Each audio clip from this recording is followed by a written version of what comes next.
Hello and welcome to Open to Receive. I'm your host, Anael Ivon. Over the past few episodes, we've been exploring permission, familiarity, and believability.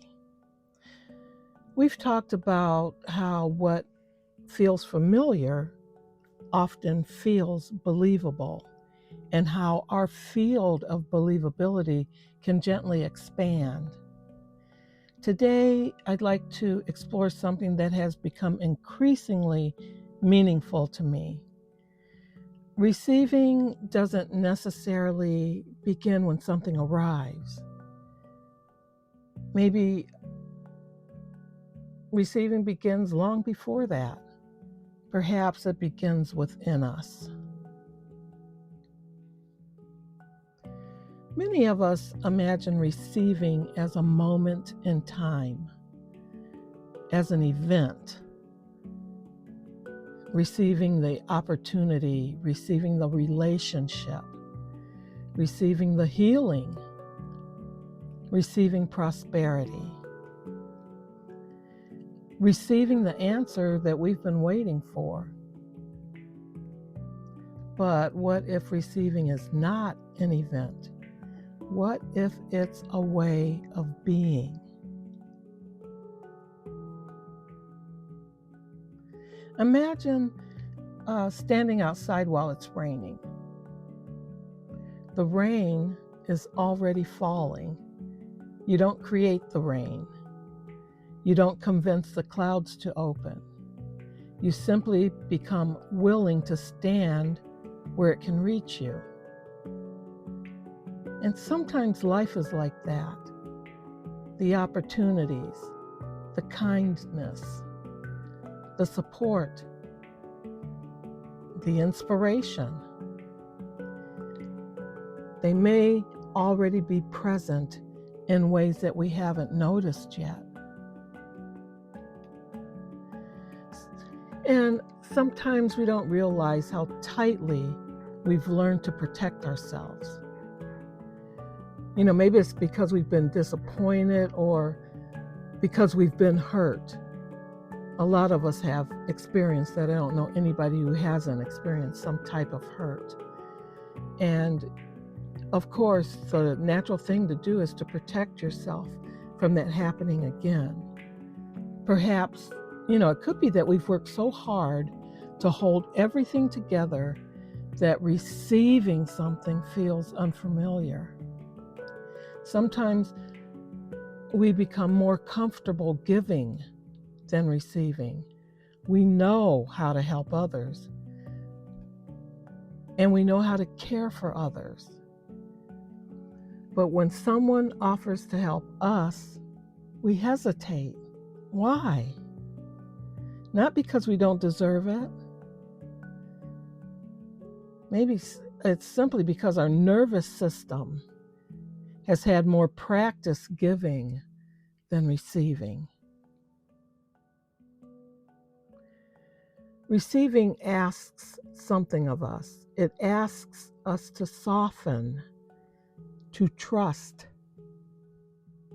to allow, not blindly, not without discernment, but enough to let goodness reach us.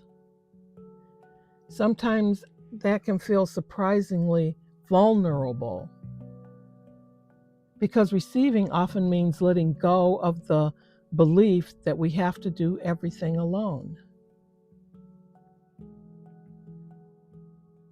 Receiving doesn't always arrive in dramatic ways either. Sometimes it looks like someone opening a door, or a friend checking in, someone that you don't even know, a stranger offering a smile, or finding exactly the book you needed. How many times have you needed an answer to something and you'll search for it on the internet and a book will pop up? And you're drawn to that book because of the title, or maybe it's how the cover looks, but it's exactly what you needed. So you received that. It could be an unexpected moment of peace, a beautiful sunrise, or even a deep breath that reminds you that you're here. These moments may seem small, but perhaps they are quietly teaching our nervous system that it's okay and that it's safe to receive. We often practice productivity, producing stuff, working hard to, you got to get this report done at work or whatever it is. Anything that we have to do, we often practice that so that we're good at it and we could get it done. We practice responsibility and we practice solving problems. But how often do we practice receiving? What if receiving became something we gently cultivated? Not by forcing it, but by noticing it. Every day. A little bit every day. Maybe receiving begins with awareness.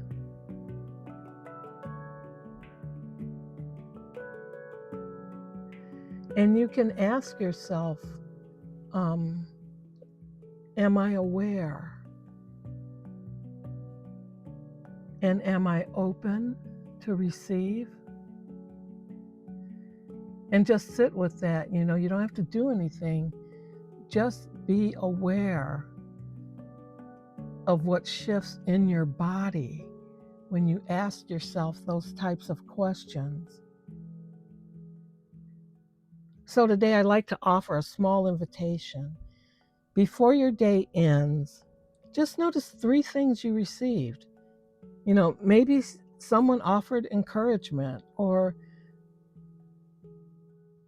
maybe you received laughter, or you laughed with someone, or you just laughed.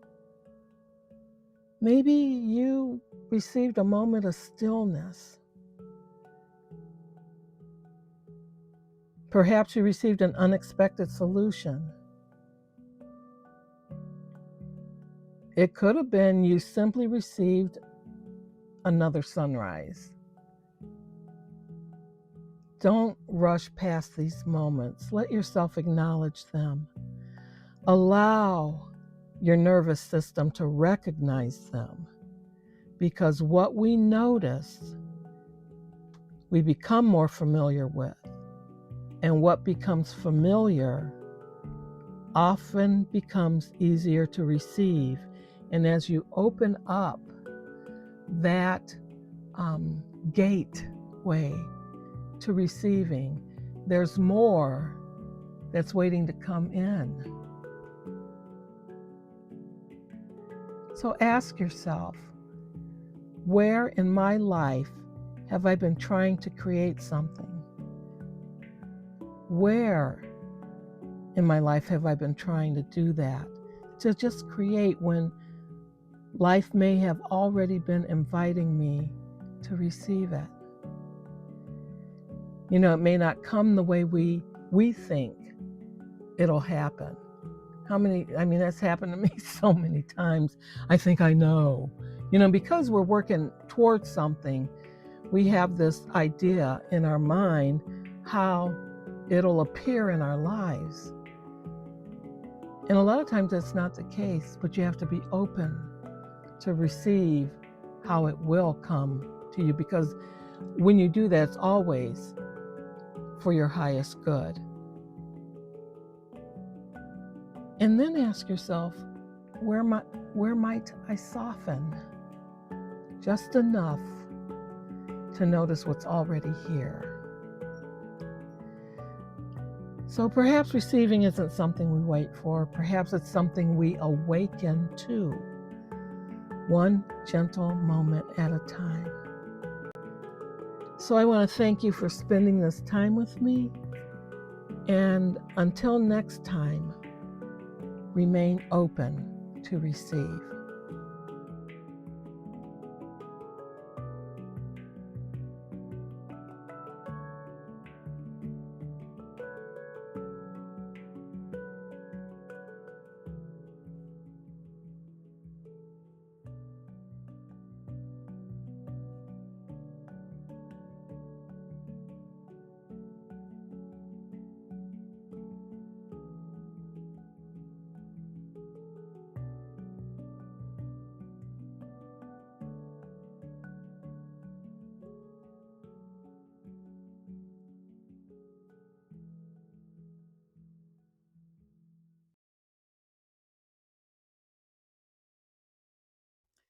If this conversation found you at just the right time, I invite you to subscribe so we can continue this journey together.